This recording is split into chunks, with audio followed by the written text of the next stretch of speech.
सावधान। इडमो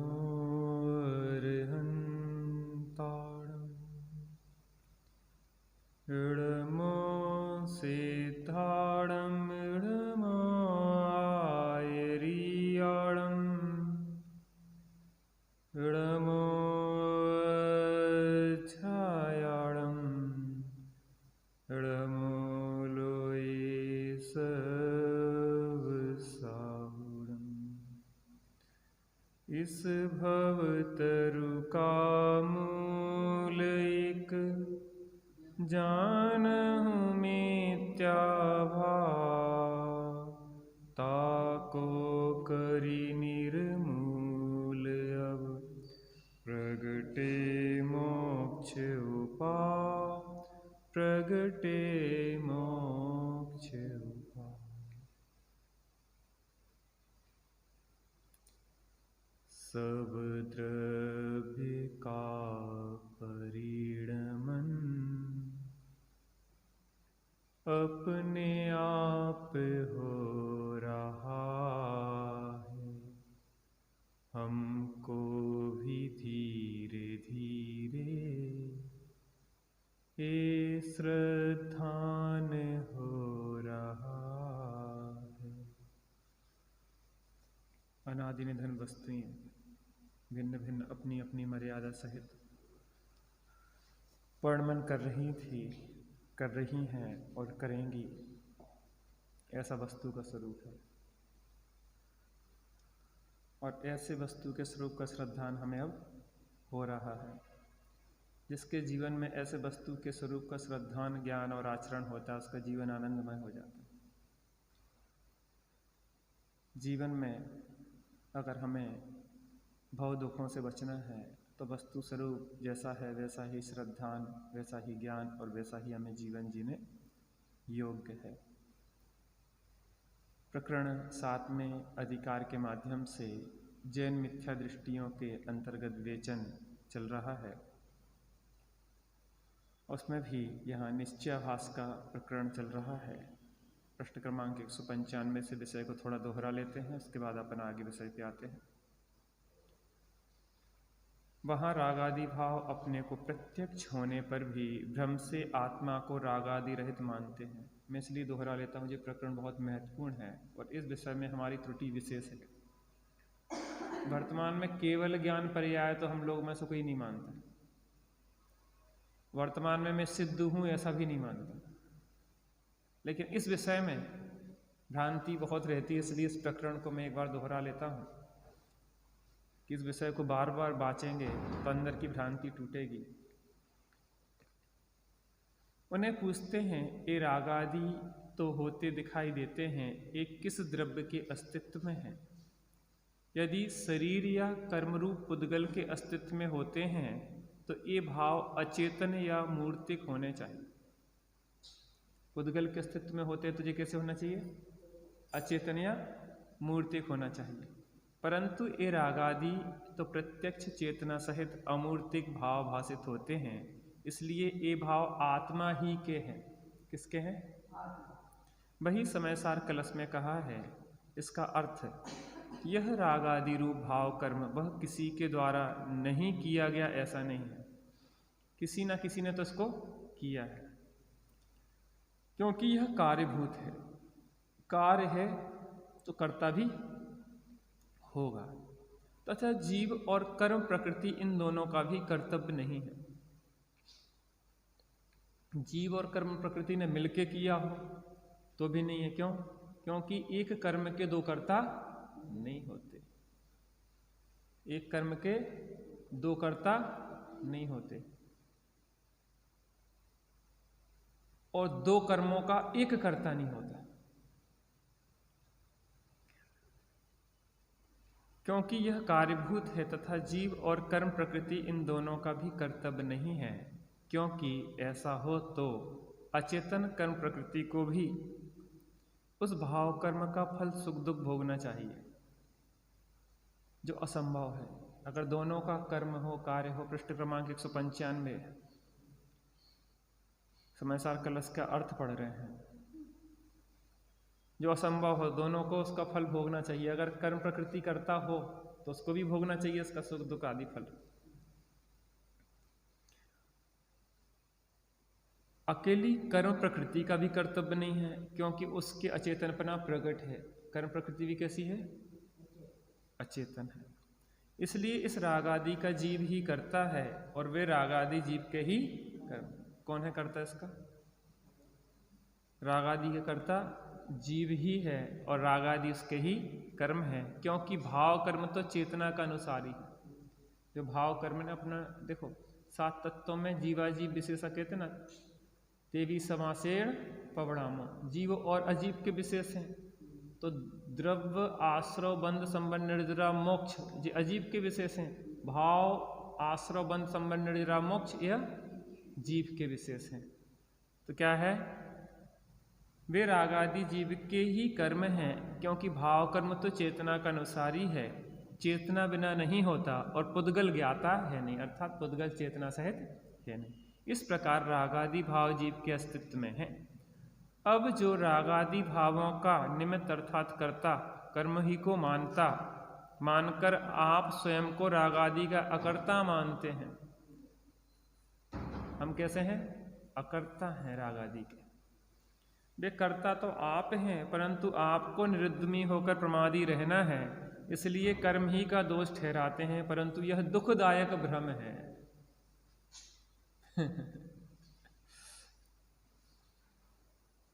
कैसा है ये? सुखदायक भ्रम है कि दुखदायक? जहां भ्रम होता है वहां दुख ही होता है।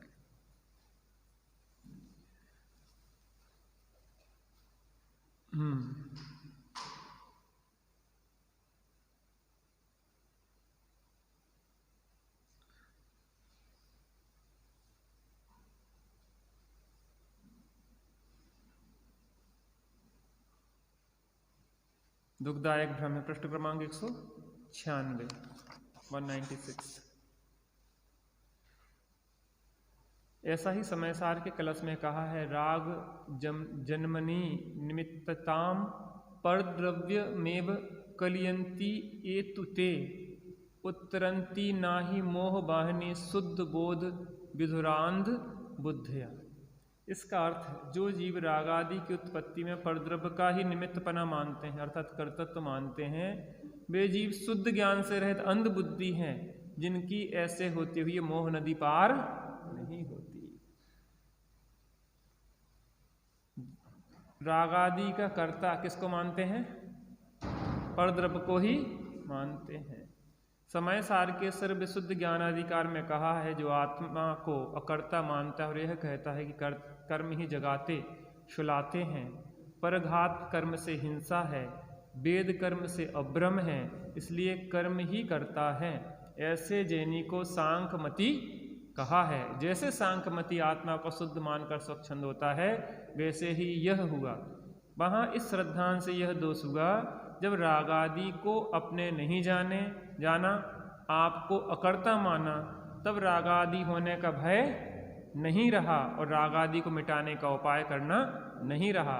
तब स्वच्छंद होकर खोटे कर्मों का बंध करके अनंत संसार में रुलता है।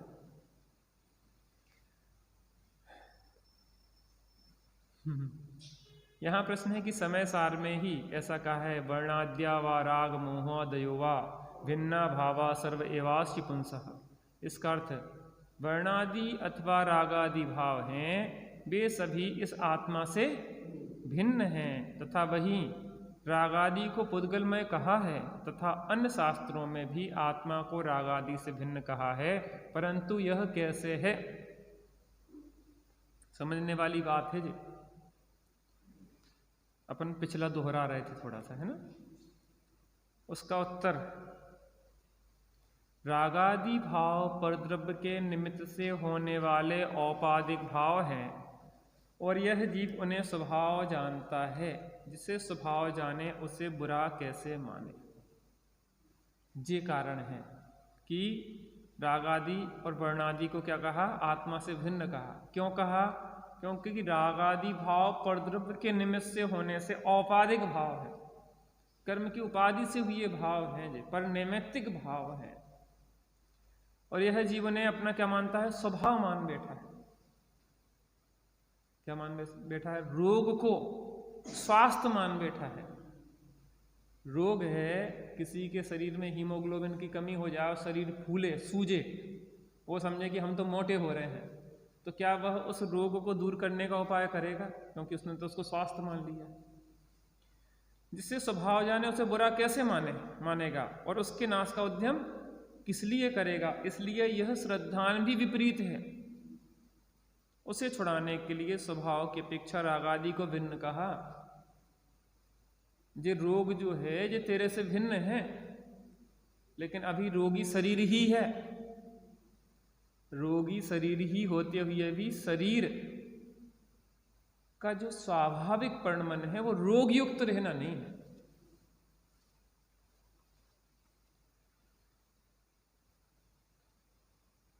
इसलिए यह श्रद्धान भी विपरीत है। उसे छुड़ाने के लिए स्वभाव की अपेक्षा राग आदि को भिन्न कहा और निमित्त की मुख्यता से पुद्गलमय कहा। क्योंकि राग आदि जो हैं वो हमारा स्वभाव नहीं है, इसलिए उसको भिन्न कहा। और परद्रव्य पुद्गल के निमित्त से होते हैं तो पुद्गल में कहा। कहाँ क्या अपेक्षा है? जैसे वैद्य रोग मिटाना चाहता है, यदि शीत की अधिकता देखता है तो उष्ण औषधि देता है, औषधि बतलाता है, और यदि आताप की अधिकता देखता है तो शीतल औषधि बतलाता है। उसी प्रकार श्री गुरु राग आदि छुड़ाना चाहते हैं। तेरी रिश्तेदारी जो राग आदि के साथ बन गई है, उस रिश्तेदारी को क्या करना चाहते हैं? छुड़ाना चाहते हैं। तो कैसे छोड़े? उसको यह पुद्गलमय कह के छोड़े, या तो उसको पुद्गल का कह के छोड़े, या क्या कहे उसको? हैं? वो क्या है? आत्मा से भिन्न है, पुद्गल के हैं, या वह अपने विभाव भाव है।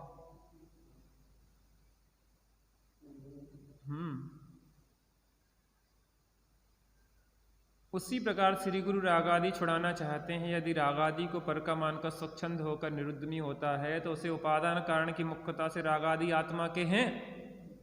किसकी सत्ता में हो रहा राग आदि? आत्मा की सत्ता, उपादान कारण आत्मा ही है, ऐसा श्रद्धान कराया है। तथा यदि राग आदि को अपना स्वभाव मानकर उसके नाश का उद्यम नहीं करता तो उसे निमित्त कारण की मुख्यता से राग आदि परभाव है, ऐसा श्रद्धान करवाया। कहीं राग आदि को आत्मा का कहते हैं, कहीं राग आदि को पुद्गल का कहते हैं। आत्मा का कब कहते हैं कि जो सर्वथा अपने से भिन्न मान लिया है, उसका उपादान कारण आत्मा को न मान के पर का ही मान लिया है, तो उसको कहते हैं कि किसकी सत्ता में होते हैं राग आदि? राग द्वेष आदि जो विभाव भाव है वह आत्मा की ही सत्ता में है। चेतन का ही अनुसरण करते हैं, अचेतन का अनुसरण नहीं करते। तो क्या है? ये आत्मा को आत्मा से जिसने राग आदि को सर्वथा भिन्न मान लिया, तो उससे कहते हैं कि ये आत्मा में आत्मा ही के हैं, आत्मा में ही होते हैं, निश्चय से आत्मा ही इनका करता है। और जिसने आत्मा आत्मा का स्वभाव मान लिया, जिसने उसको निमित्त की तरफ से कहते हैं कि ये तेरे नहीं है, ये तो पुद्गल के हैं, क्योंकि पुद्गल कर्म के कारण होते हैं। अपन ने 3 हेतु देखे थे। जो सामने नौकर्म रूप निमित्त है वो भी पुद्गल, अंतरंग निमित्त द्रव्य कर्म है वो भी पुद्गल, और राग आदि न स्वयं को जानते हैं न अन्य को जानते, इसलिए वो भी पुद्गल हो गए। उसे निमित्त कारण की मुख्यता से राग आदि प्रभाव है, से श्रद्धान कराया। इन दोनों विपरीत श्रद्धानों से रहित होने पर जब सत्य श्रद्धान होता है तब ऐसा मानता है, जी ध्यान से देखिए, ये राग आदि भाव आत्मा के स्वभाव तो नहीं है। क्या नहीं है? आत्मा का स्वभाव नहीं है राग आदि। कर्म के निमित्त से आत्मा के अस्तित्व में विभाव पर्याय रूप उत्पन्न होते हैं। फिर से पढ़ना आप, एक बार कोई पढ़े तो सही। हाँ पढ़ो, हाँ पढ़ लो।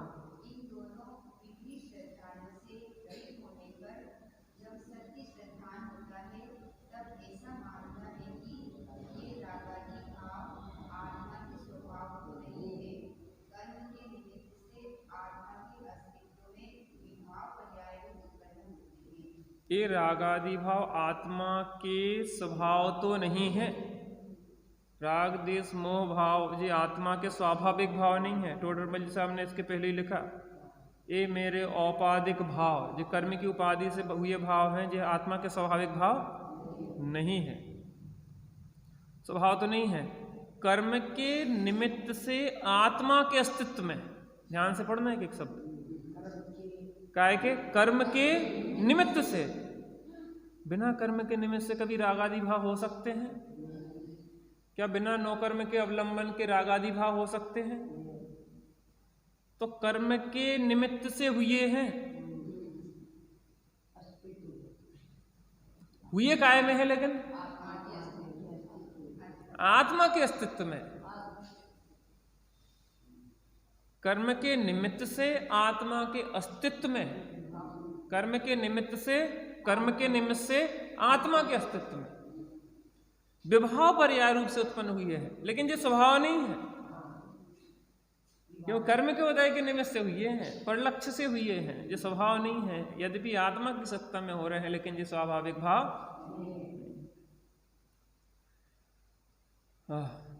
निमित्त मिटने पर इनका नाश होने से स्वभाव भाव रह जाता है। कर्म का निमित्त मिटता है, कर्म का निमित्त मिटता है तो क्या होता है? स्वभाव भाव रह जाता है। इसलिए इनके नाश का उद्यम करना। जैसे पानी गर्म है ना, पानी गर्म, तो गर्म पानी है, लेकिन बाहर में क्या है? अग्नि, अंतरंग निमित्त अग्नि और बहिरंग निमित्त तपेली।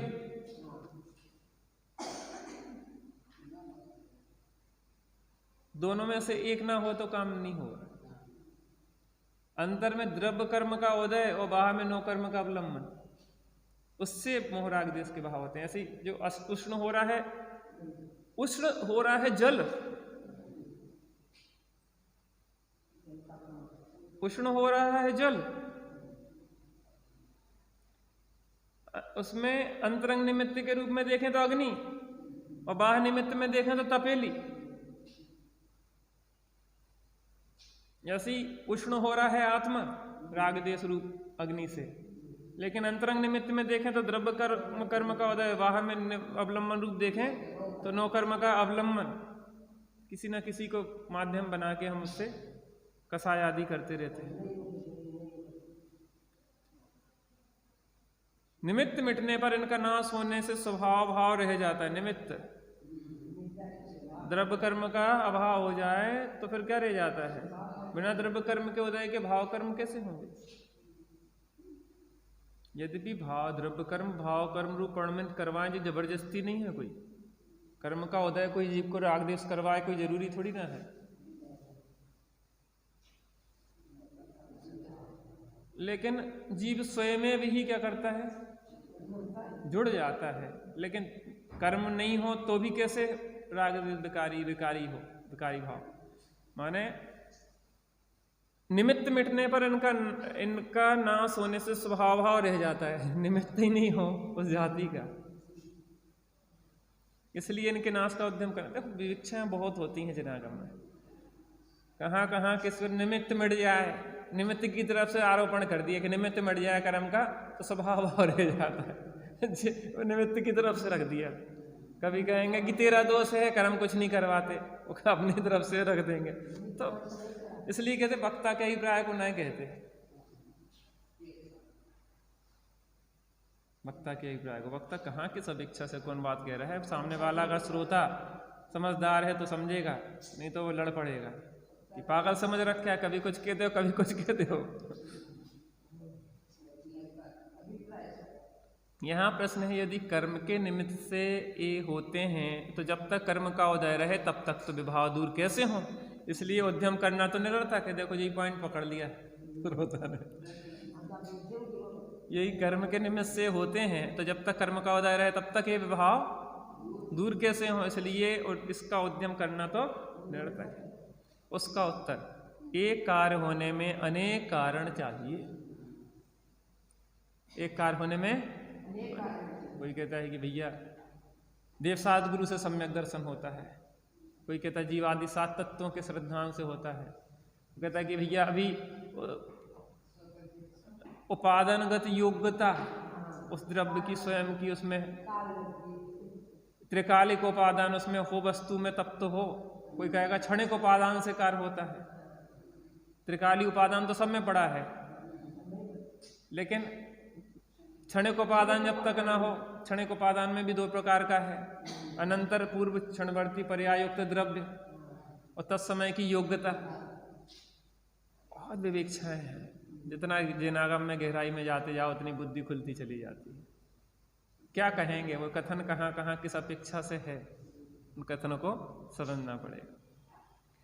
एक कार्य होने में अनेक कारण चाहिए, उनमें जो कारण बुद्धि पूर्वक हो उन्हें तो उद्यम करके मिलाए, और अबुद्धि पूर्वक कारण स्वयं में मिले तब कार्य शुद्धि होते हैं।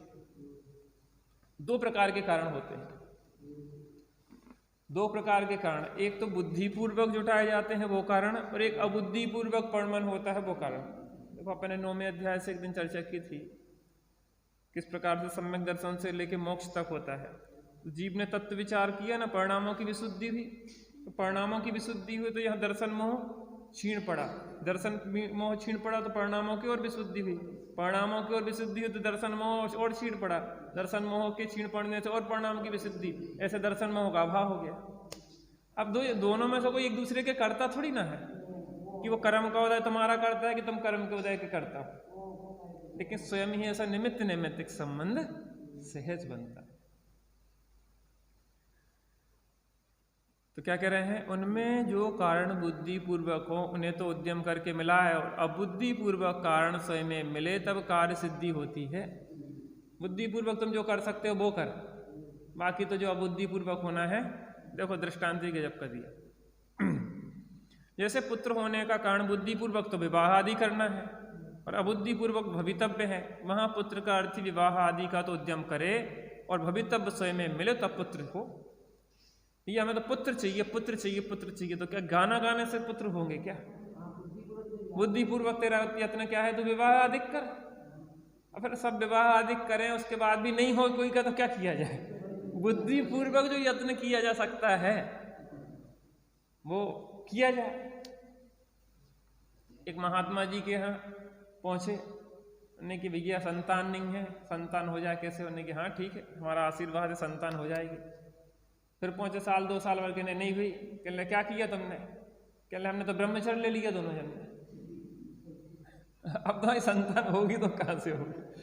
बुद्धि पूर्वक जो कार्य है वो बुद्धि पूर्वक करे, बाकी तो अबुद्धि पूर्वक जो व्यवस्था मिलना है वो मिलती है।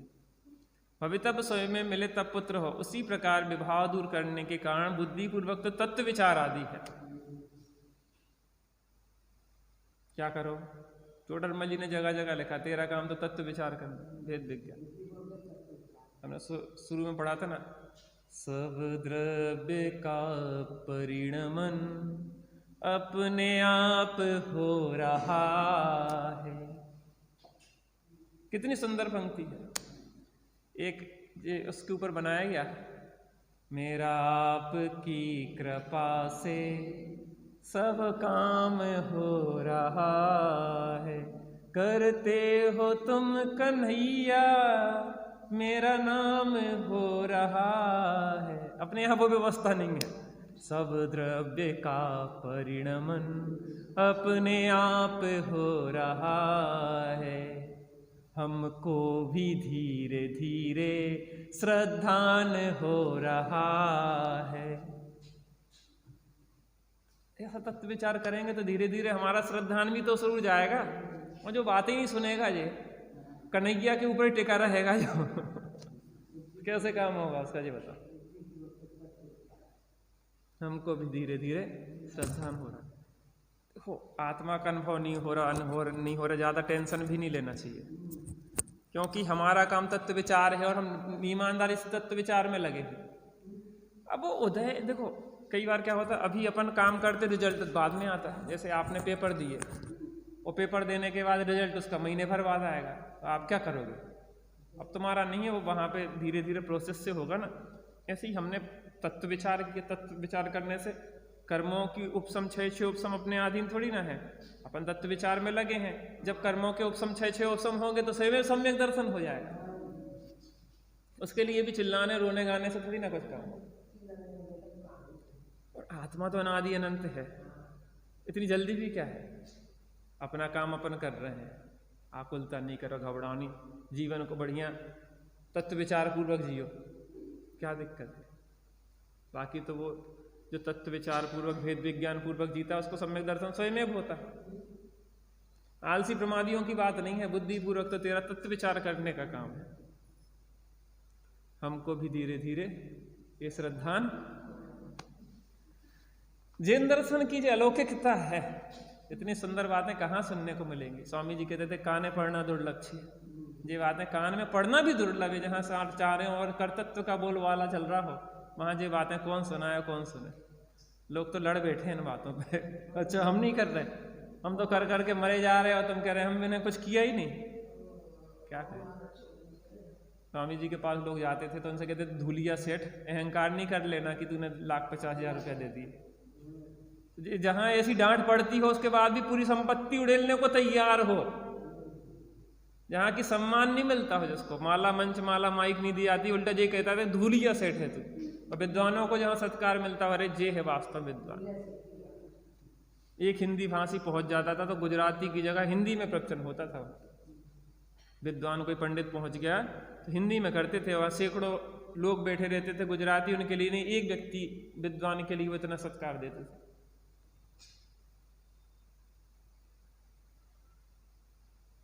हर व्यक्ति के लिए हमें समझना चाहिए वो कहाँ किस अपेक्षा से क्या कह रहा है। स्वामी जी ने व्यवहार का पक्ष भी बहुत दृढ़ता से स्थापित किया, ऐसी बात नहीं है। लेकिन जहां से वो आए थे श्वेतांबरों में, वहां क्रियाकांड में इतना उलझा था व्यक्ति कि पूरा उसी को मान के बैठ गया था कि उपवास करो, ये करो, वो करो। इसलिए उन्हें उस जाति से निषेध करना पड़ा। उनके सामने अधिकतर श्वेतांबर लोग जुड़ गए थे, तो उनकी उस बात का निषेध नहीं करें तो सही मार्ग पे कैसे हैं। बहुत समझना चाहिए हर व्यक्ति की गहराई में। मोदी जी बच्चों की वो ले रहे थे परीक्षा पे चर्चा, बच्चों की हर साल लेते ना परीक्षा के ऊपर, कह रहे थे कि एक आलोचना होती, एक समालोचना होती। किसी के बारे में आलोचना कुछ भी कह दो, समालोचना के लिए पूरा जीवन देखना पड़ता है, उसका समग्र जीवन देखना पड़ता है, तब उसके गुण दोष बताए जा सकते हैं। हम बिना समालोचना के पूरे जीवन को देखे और हम क्या करते हैं, एक बात कोई बात को पकड़ के और सर्वथा उसका मूल्यांकन कर देते, जो बहुत गलत बात है। समालोचना करो, अगर करना है तो सही गलत क्या क्या रहा वो सर्वांगीण आप उसका समालोचन करो, तो उसको भी समझ में आए कि हमारी कहाँ त्रुटि है।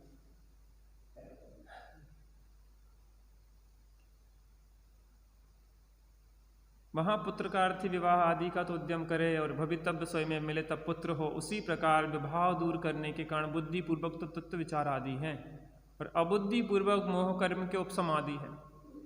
हम तत्व विचार करेंगे, अबुद्धि पूर्वक मोह आदि के उपसम स्वयं होंगे, हमें पकड़ के हटाने या जुटाने से नहीं होंगे। अतः उसका अर्थ ही तत्व विचार आदि का उद्यम करे और मोह कर्म के उपसम आदि स्वयं मिले, तब राग आदि दूर होते हैं। यहां ऐसा कहते हैं जैसे विवाह आदि भी भवितव्याधीन है, उसी प्रकार तत्व विचार भी कर्म के क्षोभ के अधीन है, इसलिए उद्यम करना निरर्थक है। प्रश्न समझ में आया कि नहीं आया आप लोगों? चाचा अपन कैसे समझे नहीं आया, ध्यान में चले गए हम। किसने कह दिया नहीं जा सकते? जब त्रियंच जा सकते तो अपन क्यों नहीं जा सकते?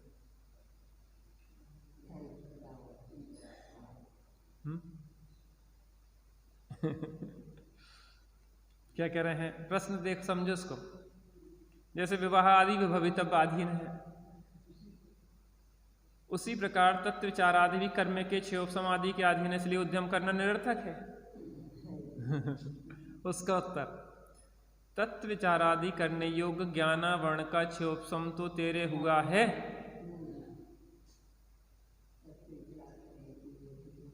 सैनी पंचेंद्री बैठा है तू, तो असैनी बैठा होता तो तेरी बात सही होती। इसलिए उपयोग को वहां लगाने का उद्यम कराते हैं। तुझमें है क्षमता इसलिए कराते हैं, जिसमें क्षमता नहीं उससे कैसे करवाएंगे? असंगी जीवों को क्षयोपशम नहीं है तो उन्हें उपदेश देने का उद्यम किस लिए करें? उद्यम काय को करेंगे? पत्थर को सुनाएंगे क्या?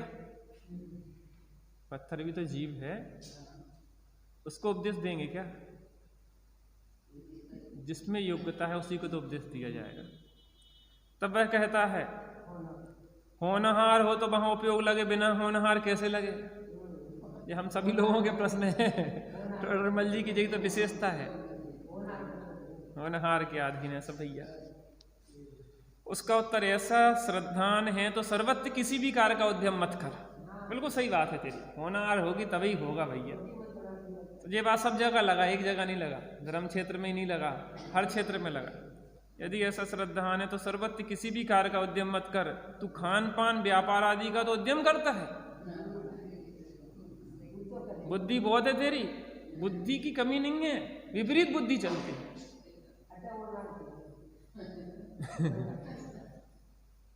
अपन लोगों के ऐसे प्रश्न खड़े होते जो सब, इसलिए टोडरमल जी सामने रखे। यदि ऐसा श्रद्धान है तो सर्वत्र किसी भी कार्य का उद्यम मत कर। तू खान पान व्यापार आदि का तो उद्यम करता है और यहाँ होनहार बतलाता है। इससे मालूम होता है कि तेरा अनुराग यहाँ नहीं है, मान आदि से ऐसी झूठी बातें बनाता है, झूठी बातें बनाता है। सब काम में बुद्धि बहुत चलती, यहाँ आके मन नहीं लगता हमारा, क्या करें? मन नहीं लगता कि मन लगाता नहीं। टोडरमल साहब के 9वें अध्याय में देखो, मन लगाए तो लगे, बच्चों को यहाँ पे जोड़े तो जुड़े,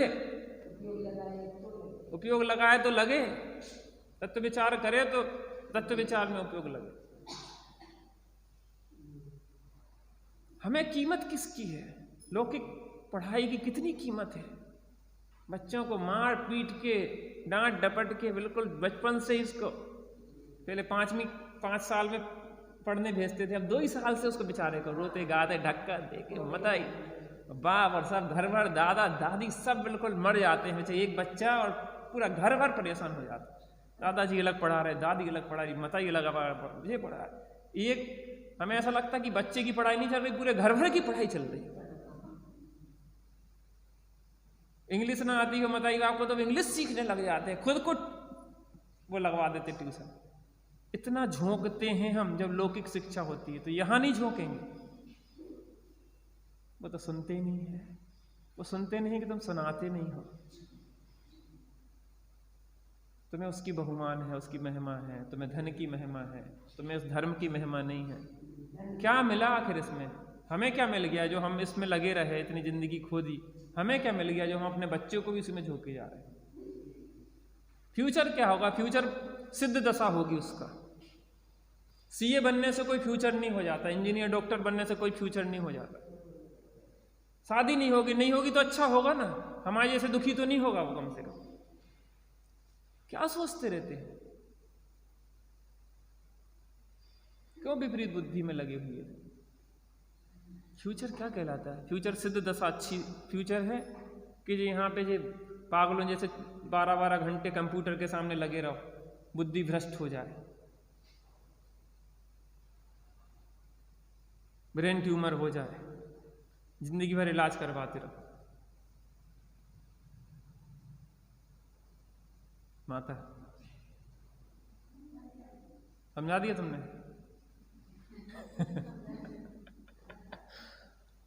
आदमी कहता टाइम पास नहीं होता, हम क्या करें? टाइम पास नहीं होता, क्या करें? सास ससुर के साथ रहो ना तो सेवा में टाइम पास होगा। तुम्हें तो अकेले रहने की आदत है ना। हमें तो वो लड़का चाहिए वो सर्विस वाला हो, बिजनेस वाला क्यों नहीं चुनते? क्योंकि वह सेवा करना पड़ेगी। संयुक्त परिवार होगा, बूढ़े ठूढ़े ठाड़े को कौन पूछे, कौन सेवा करे? विचार करना, जो आज हमारे यहाँ नरगल चेष्टा हो रही हैं वो एकाकी अकेले रहने वालों के साथ है। संयुक्त परिवार में रहते हैं तो समय नहीं है कि फालतू दिमाग लगा पाए यहाँ वहाँ की, इसको देखने में, जो फालतू बातें फोन करने में। शादीशुदा संबंध भी टूट रहे हैं आज। क्यों? क्योंकि आदमी स्वच्छंद जी रहा है। परिवार के साथ रहोगे तुम्हारे पास टाइम रहेगा ही नहीं फालतू की चीजों के लिए। बड़ों की सेवा से जो सीखा जाता है ना, पढ़ पढ़ के नहीं सीखा जाता। रेसिपी यूट्यूब पे नहीं सीखी जाती, बड़े बूढ़ों के पास रह के सीखी जाती है कि खिचड़ा कैसे बनता है।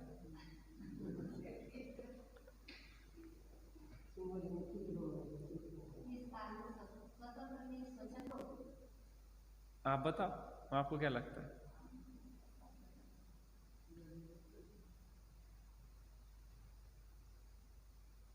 क्या कहें? अरण्य रुदन जैसा लगता है, जैसे जंगल में कोई रो रहा हो, कोई सुनने वाला नहीं। ज्ञानी जन कहते भी हैं, लेकिन सुनने वाला कौन है? सही बताएं, इतना सरल कार्य है, इतना सहज कार्य है आत्मानुभूति, लेकिन हमारी उस जाति की हमारा समर्पण नहीं है। एक क्षण में हो जाए ऐसा कार्य है, काय में लगे हम अपने जीवन को खोने में। होनहार हो तो वहां उपयोग लगे, बिना होनहार कैसे लगे? यदि ऐसा श्रद्धान है तो सर्वत्र किसी भी कार्य का उद्यम मत कर। तू खान पान व्यापार आदि का तो उद्यम करता है और यहाँ होनहार बतलाता है। इससे मालूम होता है कि तेरा अनुराग यहाँ नहीं है, मानादिक से ऐसी झूठी बातें बनाता है।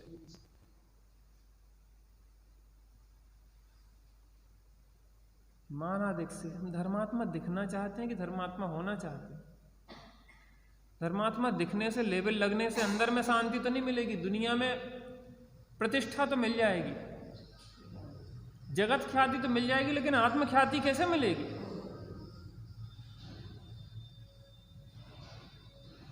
जगत ख्याति से हमें शांति नहीं मिलती, आकुलता मिलती है। मुझे तो संजीव गोधा का सुन के इतना अंदर में विचार लगा है। देखो, इनमें भी अगर हम प्रोफेशनल बन जाए ना तो थकान मिलती है। ये कोई आनंद का क्षण है। मुनिराज के पास कोई पहुंच जाए तो बोल देते, नहीं होए तो नहीं बोलते। ये कोई दुकानदारी थोड़ी ना है कि हमें 3-3 टाइम 4-4 टाइम बोलने ही पड़े, यहाँ से वहाँ भागते ही रहो। हमें अच्छा लग रहा है, हम 6 महीने यहाँ पे हैं, हमें क्या करना? हमें साधना हमारी अच्छी चल रही है, दूसरे को भी कष्ट नहीं हो, हमें भी कष्ट नहीं हो। हमें ये भी देखना पड़ता है कोई को तकलीफ नहीं हो सामने वाले को, और हमारी भी साधना चले। 2 चीजें तो देखना ही है, बाकी करना क्या है? हमें किसी समाज से कोई अपेक्षा थोड़ी ना है, और हम तो हृदय से कोई बात कह रहे हैं। हमें कोई बनावटी बात आपके लिए थोड़ी ना कर रहे हैं। हम जो जीते हैं वो बोलते हैं, जो हमारा आनंद है। हमें कोई व्यापार धंधा थोड़ी ना बनाया उसको। 1 लोग हो तो 1 लोग, 2 लोग हो तो 2 लोग, 4 लोग हो तो 4 लोग। करना क्या है भीड़ का? भीड़ के पीछे हम भागते फिरे, यहाँ से वहाँ, वहाँ से वहाँ। अकुलता अकुलता अकुलता, जीवन पूरा खोता चला जा रहा है। आनंद उल्लास है जी हमारा। जीवन जीना चाहिए। धर्म कोई लेबल नहीं है, धर्म कोई प्रदर्शन नहीं है। धर्म तो दर्शन है, आत्मदर्शन का नाम धर्म है। थोड़ा समय निकालो अपने लिए भैया, जीवन पूरा जा रहा है। साम बाहर की स्थितियां हमें हर क्षण जगा रही हैं।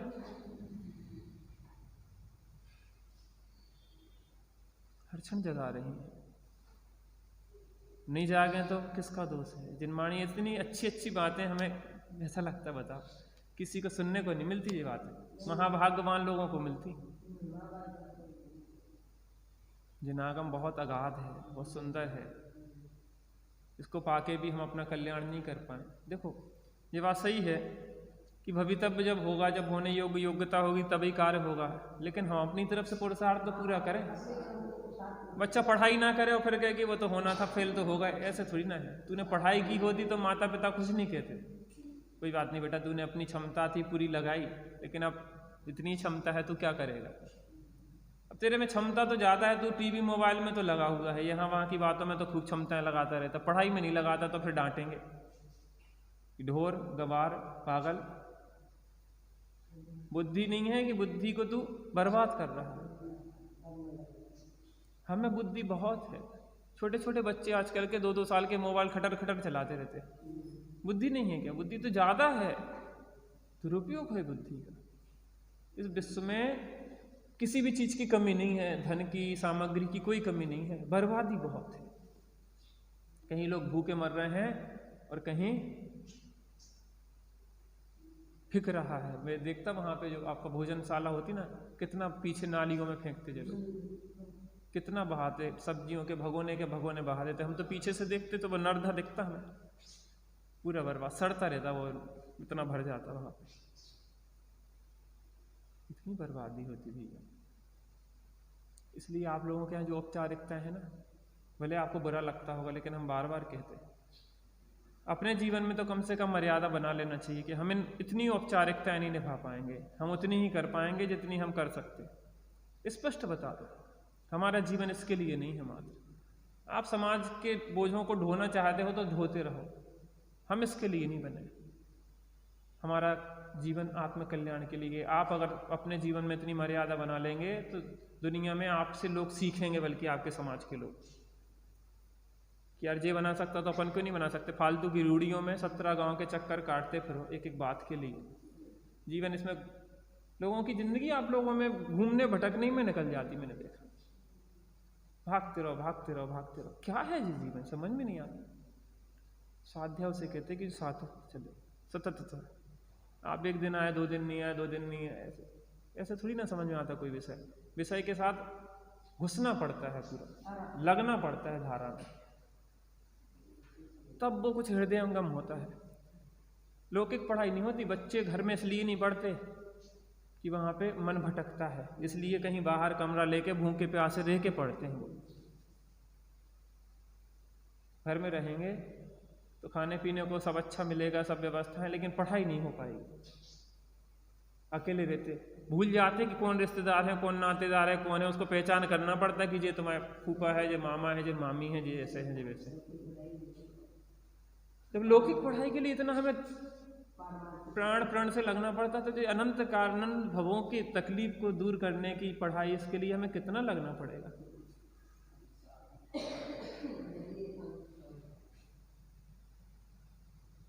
इस प्रकार जो रागादि होते हुए भी उनसे रहित आत्मा को मानते हैं, वे मिथ्या दृष्टि है। मिथ्या दृष्टि। रागादि किसमें हो रहे हैं? आत्मा में ही हो रहे हैं, लेकिन रागादि रहित आत्मा को मान रहा है वर्तमान अवस्था में भी। पर पर्याय में भी रागादि नहीं है। अभी तो अपना समय हो गया है, जी एक चैप्टर क्लोज हो गया अपना। कर्म कर्म वाला जो नया विषय है, ये विषय बहुत विचारणीय है। इस विषय में काफ़ी भ्रांति रहती है। रागादि होते हुए भी अपने को रागादि रहित मानते हैं, इसलिए इस विषय को अपन ने काफ़ी विस्तार से देखा है। अच्छा विषय है, जीवन में समझने लायक है। अभी तो समय हुआ, थोड़ी देर बैठते हैं। अंदर में ही शांति है, बाहर में तो विकल्प ही है। चेतो चेतन निज में आओ,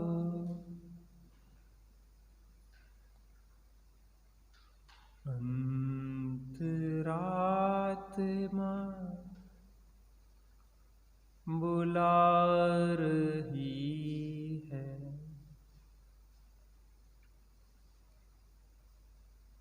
जग में अपना कोई नहीं है, मैं खुद ज्ञानानंदमयी हूँ। एक बार अपने में आ जा, अपनी खबर क्यों भुला रही है। चेतो चेतन निज में आओ, अंतरात्मा बुला रही है। हे चेतन, अब तो चेतो। अंतरात्मा बुला रही है कुछ क्षणों के लिए अंतरात्मा की आवाज़ सुनते हैं जो निर्विकल्प स्वानुभव रूप है। विकल्पों में मिला ही क्या है हमें आज तक? कष्ट, तकलीफ, पीड़ा, संसार। अब इन विकल्पों में नहीं उलझना है, अब तो अपने स्वरूप के आश्रय से निर्विकल्प शांति को पाना है। कुछ क्षणों के लिए बिल्कुल शांत हो जाए, शांत हो जाए, शांत हो जाए, स्वरूप में स्थिर हो जाए, रम जाए, डूब जाए, मगन हो जाए।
सब द्रव्य का परिणमन अपने आप हो रहा है। हमको भी धीरे धीरे श्रद्धान हो रहा है। हमारे लिए कुछ करने को ही नहीं रहा, सब परिणमन स्वतंत्र स्वाधीन चल रहा है। हम तो बस अकर्ता ज्ञाता बन के बैठे, सहज, शांत शांत शांत अपने स्वभाव में स्थिर हो। जब भी कुछ फुर्सत के क्षण हो, अपने में स्थिर होने का अभ्यास करें। निरंतर किए हुए प्रयास से सफलता अवश्य ही मिलती है। आज तक कोई ऐसा नहीं हुआ जिसने ईमानदारी से प्रयास किया हो और आत्मानुभूति ना हुई हो। आत्मानुभूति हमारा अनादि सिद्ध अधिकार है और हम उसे प्राप्त करके ही रहेंगे। निरंतर प्रयत्न हम करते हैं। सहजानंदी शुद्ध स्वरूपी अविनाशी हूँ आत्मस्वरूप। सहजानंदी शुद्ध स्वरूपी अविनाशी हूँ आत्मस्वरूप। सहजानंदी शुद्ध स्वरूपी अविनाशी हूँ आत्मस्वरूप। सापेक्ष अमृत जिन वचन